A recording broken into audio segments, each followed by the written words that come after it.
कि एसआईआर से पश्चिम बंगाल का ऊंट किस करवट बैठता है। नमस्कार, P3 भारत में एक बार फिर आप सबका स्वागत है। दोस्तों, इस देश की स्वतंत्रता के बाद जब से चुनाव प्रक्रिया शुरू हुई तो चुनाव प्रणाली में जिस तरह से आमूलचूल परिवर्तन किए गए राजनीतिक स्वार्थ से, उस राजनीतिक स्वार्थों से काफ़ी कुछ चुनाव के मामले में काफ़ी देश को नुकसान सहना पड़ा। चुनाव में अक्सर धांधलियाँ होती रहीं जिसमें कि पूरा ध्यान, पूरे देश की जनता का ध्यान तो था लेकिन उसमें कुछ कर नहीं सकते थे। अपनी मनमानी तरीके से चुनाव आयुक्त अपॉइंट करना और अपने मनमानी से सब चीज़ें करना, लेकिन धीरे धीरे ये कांग्रेस के ज़माने में होता रहा। जब स्वतंत्रता के बाद उन्होंने चुनाव को जीतने का एक ऐसा रूप बना दिया जिसमें कि कोई अन्य दल सामने नहीं आ पाया। एक फ़ोटो आपके सामने प्रस्तुत किया जाएगा जिसमें राजेश खन्ना और सोनिया गांधी और राजीव गांधी बैलेट बॉक्स में बैलेट पेपर डाल रहे हैं। उससे ये अंदाज़ा लगा सकते हैं कि इस देश में चुनाव कैसे हुआ करते थे। और अगर आप बिहार की तरफ जाएं तो लालू प्रसाद यादव किस तरह से चुनाव कराते रहे और किस तरह से क्या काम करते रहे। इन सब के दौरान एक युग आया जिसमें एक व्यक्ति शुरू हुआ, टी.एन. शेषन। उस समय के चुनाव आयुक्त टी.एन. शेषन ने राजनीतिक दलों की नकेल कसने की कोशिश की और इतनी सख्ती दिखाई कि जितने भी नियम आपको आज दिखते हैं उन सारे नियमों का आरंभ टी.एन. शेषन के द्वारा किया गया था। लेकिन जैसे ही टी.एन. शेषन ने इस तरह की नकेल कसी तो फिर चुनाव प्रणाली को एक आमूलचूल परिवर्तन दिया गया। चुनाव आयुक्त एक ना होकर 3 चुनाव आयुक्त बना दिए गए, एक मुख्य चुनाव आयुक्त और 2 चुनाव आयुक्त, यानी कि फिर से जो है शक्तियां बांट दी गई 3 व्यक्तियों में। क्योंकि ये पिछले राजनीतिक दलों का ये कटु अनुभव था कि टी.एन. शेषन ने चुनाव प्रणाली में जिस तरह सुधार करने की कोशिश की और जिस तरह से शिकंजा कसा राजनीतिक दलों पे, तो चुनाव का जो संस्था है उसको किस तरह से फिर से विकेंद्रित कर दिया जाए, उसके लिए उन्होंने 3 व्यक्तियों का आयोग बना दिया। अब लेकिन चुनाव आयोग को दांत मिल चुके थे और धीरे धीरे करते करते चुनाव आयोग अपने आप में सक्षम हुआ। हालांकि चुनाव आयोग आज की तारीख में भी बहुत कुछ एक्शन नहीं ले पाता है, केवल नोटिस देने के अलावा।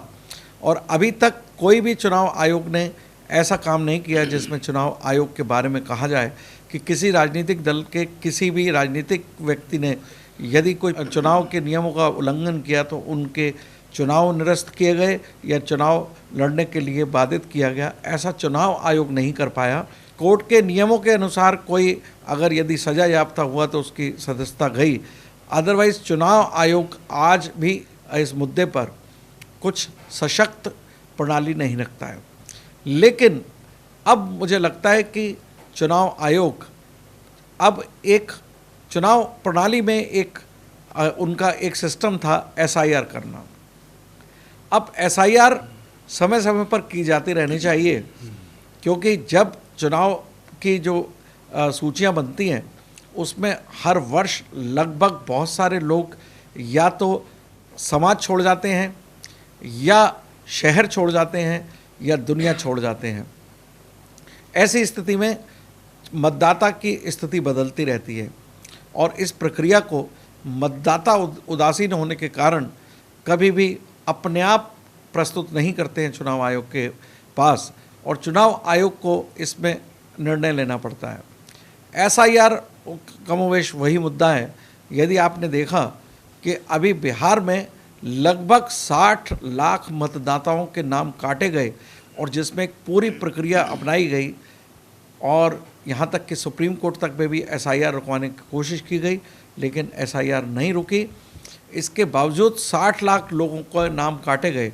आप इससे अंदाज़ा लगा सकते हैं कि यदि बिहार में करोड़ों में संख्या है तो लाखों में संख्या जो है वो एक तरह से बेकार मतदाता सदस्य थे जिनका कि दुरुपयोग किया जा सकता था और जिस पर चुनाव की जो है प्रणाली को ही प्रभावित किया जा सकता था।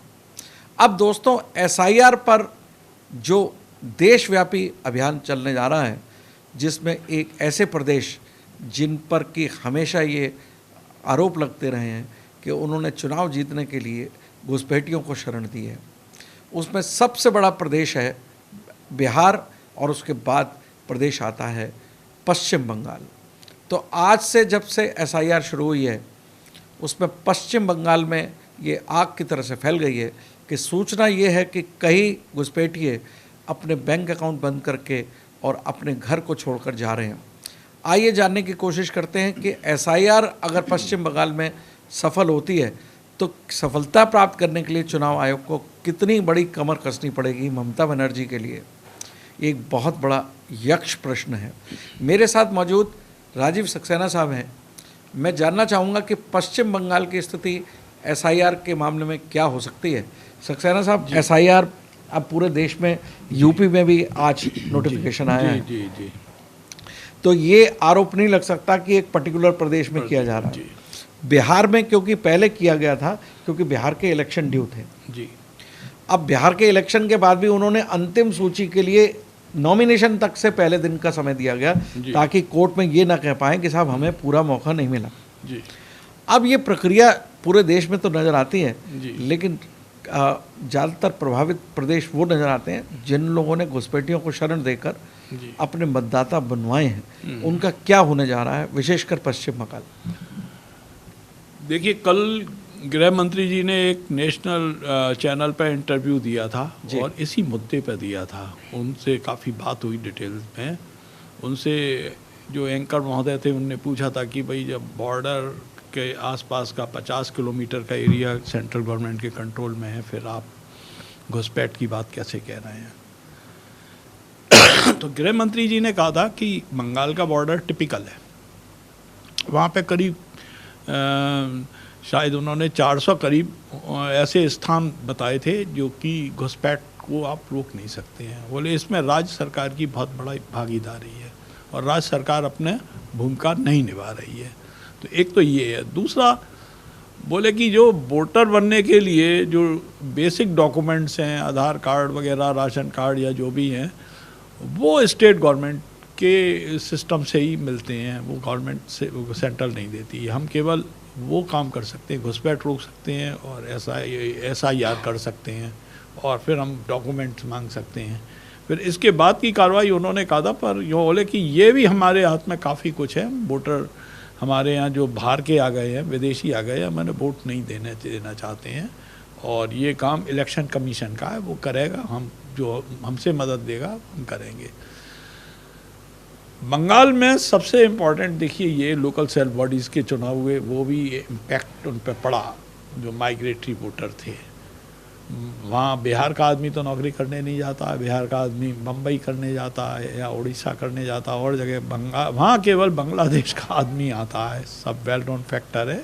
या असम जाता, असम ने तो पश्चिम बंगाल मीन्स बांग्लादेश का एक पास में लगा हुआ वहाँ से टहलते हुए निकल आते हैं। बॉर्डर बहुत ज़्यादा टाइट नहीं है क्योंकि ऐसी जगह नदियाँ नहीं, नदियाँ वगैरह ज्योग्राफिकल लोकेशन ऐसी हैं, आप उसमें कुछ कर नहीं सकते अगर कोई भाग ना जाए।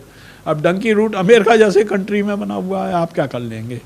तो वो तो रोकना पड़ेगा, लोकल विल पावर चाहिए। नहीं तो सक्सेना साहब, क्या एसआईआर ही एक आखिरी तीर है जिसमें कि हम केवल चुनाव प्रकार, लेकिन अगर आपने जैसे इंगित किया है जी कि घुसपैठ केवल चुनाव से भी ना होकर घुसपैठ तो देश की सुरक्षा में भी खतरा हो सकती है।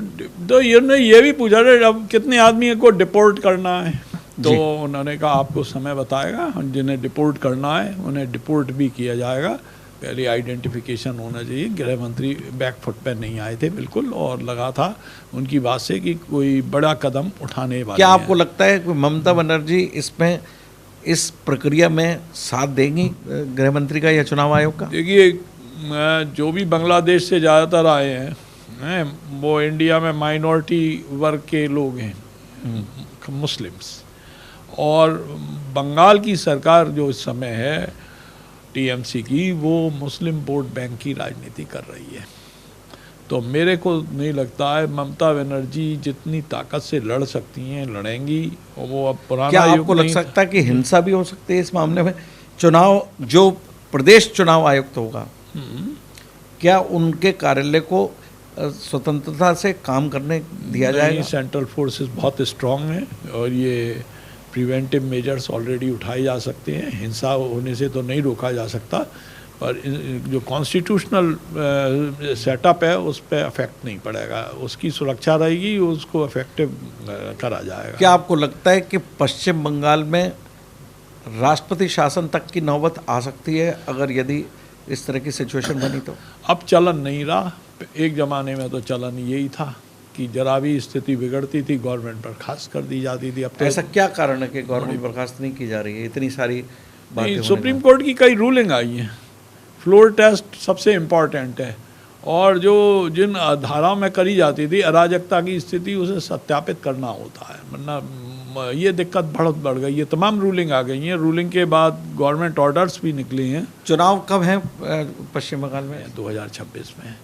तो वोट अगर वोटर सूची में गड़बड़ी है तो वो तो दूर होगी। सेंट्रल गवर्नमेंट एंडमेंड है, स्टेट गवर्नमेंट के लोगों को करना पड़ेगी। अगर स्टेट गवर्नमेंट अपना काम नहीं करती है तो राज्यपाल की रिकमेंडेशन पर, जो आप कह रहे हैं, गवर्नमेंट बर्खास्त भी की जा सकती है।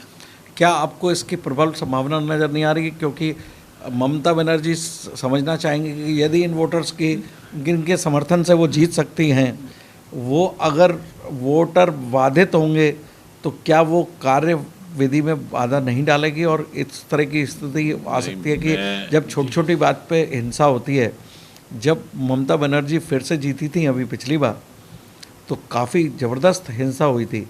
तो क्या आपको लगता है कि इस पॉइंट पर हिंसा होने पर, क्योंकि अब अगर आप 25 का एंड देखें और 26 में इलेक्शन है, तो क्या आपको लगता है कि 6 महीने के लिए भी राष्ट्रपति शासन लगाया जा सकता है? SIR ऐसे मौके पे की जा रही है? देखिए, बंगाल में बड़ी विचित्र स्थिति है। बंगाल जैसे यूपी में केवल एक राजनीतिक दल ऑर्गेनाइज पार्टी है जिसकी पूरे के पूरे जिलों में इकाइयाँ हैं और इफेक्टिव हैं, पर बंगाल में जो पॉलिटिकल पार्टियाँ हैं, 2 मेन, उनकी हर डिस्ट्रिक्ट में अपनी एग्जिस्टेंस है और इफेक्टिव एग्जिस्टेंस है। 2 कौन से हैं? देखिए, एक तो TMC है, दूसरा आपके कम्युनिस्ट बहुत इफेक्टिव हैं। BJP 1/3 बंगाल में है, बाकी जगह उनकी बहुत इफेक्टिव यूनिट्स नहीं है। अभी भी क्या स्थिति ऐसे दिखती है कि जबकि 2019 में जी BJP ने बहुत अच्छे सांसद का नंबर लिया था? जी नहीं, मेजॉरिटी की स्थिति में आने के लिए रूट लेवल पे काम होना है। देखिए, वहाँ का क्या ऐसी स्थिति हुई कि जिसमें इस बार भी पश्चिम बंगाल में 18 सीट पहले हुआ करती थी, जहाँ तक मुझे याद है 2019 में जी, अब तो मेरे ख्याल से 8 या 9 सीट्स हैं। नहीं, तो क्या पश्चिम बंगाल में BJP का आधार टूटा या संगठन में कुछ कमी आई? नहीं, देखिए, BJP के संग एक दिक्कत रही है, बंगाल का आदमी बेकार तो है नहीं, या तो कॉफ़ी हाउस भी जाता है, अखबार भी पढ़ता है, रेडियो भी सुनता है, कल्चर प्रोग्राम्स में भी पार्टिसिपेट करता है और पॉलिटिक्स में भी करता है। जो हिंसा आप देखते हैं ये हार्डली 1.5-2% है। जो लोग बंगाल गए हैं, देखा है, वो जानते हैं। ये जैसे अब पर्टिकुलर जगह दंगा हो गया आगरे में, तो पूरे आगरे के लोग इन्वॉल्व कोई थोड़े नहीं है, आप कोई थोड़े नहीं लट चलाएंगे, आप तो यहीं बैठे हुए हैं। सक्सेना साहब, आपको ये बात कहना चाहूँगा, ठीक है, दंगे की बात अलग है जी, लेकिन जिस तरह से चुनाव जीते जा रहे हैं, क्या आपको लगता है कि वो चुनाव सही तरीके से जीते जा रहे हैं पश्चिम बंगाल में? नहीं, चुनाव में वोट बैंक की राजनीति है, वोट बैंक के हिसाब से दिए जाते हैं, वहाँ बूथ कैप्चरिंग तो नहीं होती है, बाद में हिंसा होती है या पहले हिंसा होती है। क्या आप ये इस बात की गारंटी ले रहे हैं कि बूथ कैप्चरिंग नहीं होती है? सब सेंट्रल अब बूथ कैप्चरिंग की घटनाएं पूरे देश में कम सुनने को मिलती हैं। मैनिपुलेशन एक अलग तरीके की चीज़ है कि किसी मतदाता को जाने ना दिया जाए। बूथ कैप्चरिंग तो मेरे ख्याल से TN शेषन के टाइम से बहुत कुछ खत्म हो गया। तो दोस्तों, SIR एक ऐसा मुद्दा है जो पश्चिम बंगाल को, अब आप 14 नवंबर के बाद जो गर्मी महसूस करेंगे राजनीति में, वो पश्चिम बंगाल में महसूस करेंगे। और पश्चिम बंगाल की राजनीति में जो भूचाल आने की स्थिति है, और बिहार के चुनाव के इमीडिएट बाद, देखिए अभी SIR शुरू हुआ है, 1 हफ्ते बाद बिहार के रिज़ल्ट आ जाएंगे, तो उसके बाद सारा देश की जनता का ध्यान पश्चिम बंगाल में हो रही उठापटक में लगेगा।